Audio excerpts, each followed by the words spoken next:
Continuing from the previous discussion, I will provide an explanation about the history of dogs in Japan. The Nippo 50th Anniversary History, published by the Nippo Nihon Kenhazan-kei, contains records from the Edo period about the protective laws for dogs as documented by a German physician named Kempfer who visited Japan at the time.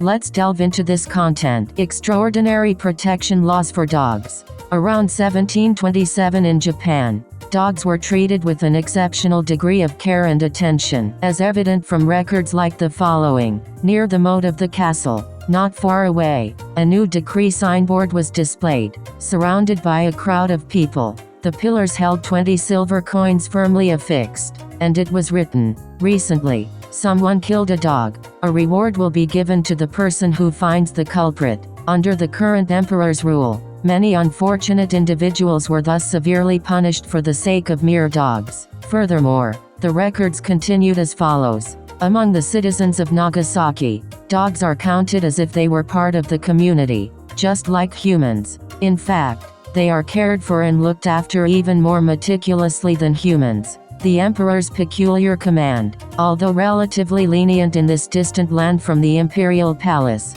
still filled the streets of Nagasaki with dogs, who roamed without yielding to either people or horses. They could harm people and commit deeds worthy of the death penalty, but aside from special officials, no one could punish them. Not even the said officials could lay a finger on them without direct orders from the shogunate. Moreover, in every town, there were huts built to care for old or ailing dogs. He further described his visit to Fushimi near the capital. The temple was built on top of a small mountain, adorned with many lanterns, and the monks chanted while striking bells with iron hammers. On the altar, there was a large white dog made of plaster, dedicated to the protector of dogs. Probably, in this country more than in any nation across all eras, a large number of dogs were raised. While each dog indeed had its owner, many of them lay on the streets, causing significant obstruction to passers-by.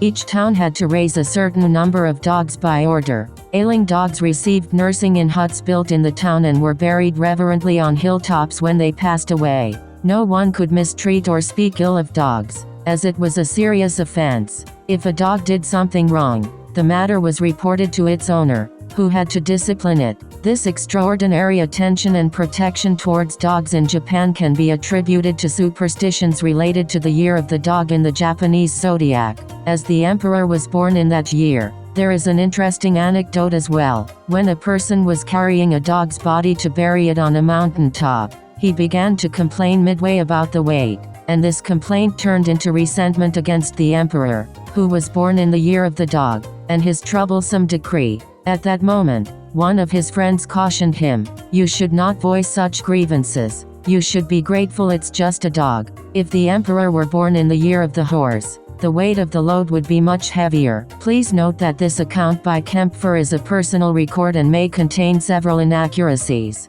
For instance, the emperor he refers to is not the Tenao but shogun, Tokugawa Tsuneyoshi. Also, the Edict on Compassion for Living Things, Shoru Awarimi no Rei, is said to have begun around 1685, and by 1727, Tokugawa Tsuneyoshi had already passed away. Contrary to what is mentioned in the text, it's evident that dogs have been an integral part of Japanese society for a very long time. The historical records reveal the presence of Japanese dogs, foreign dog breeds, and even stray dogs, all of which coexisted as pets or hunting dogs, showing that the joy of living with dogs has been treasured throughout the ages. Though some historical laws and beliefs may seem unconventional by today's standards, it's clear that people from all eras have held a deep affection for dogs and considered their companionship an important part of life. We believe that our relationship with customers begins after they bring a puppy home.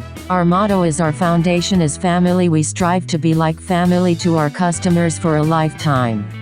If you have any questions or concerns, please don't hesitate to contact us at the email address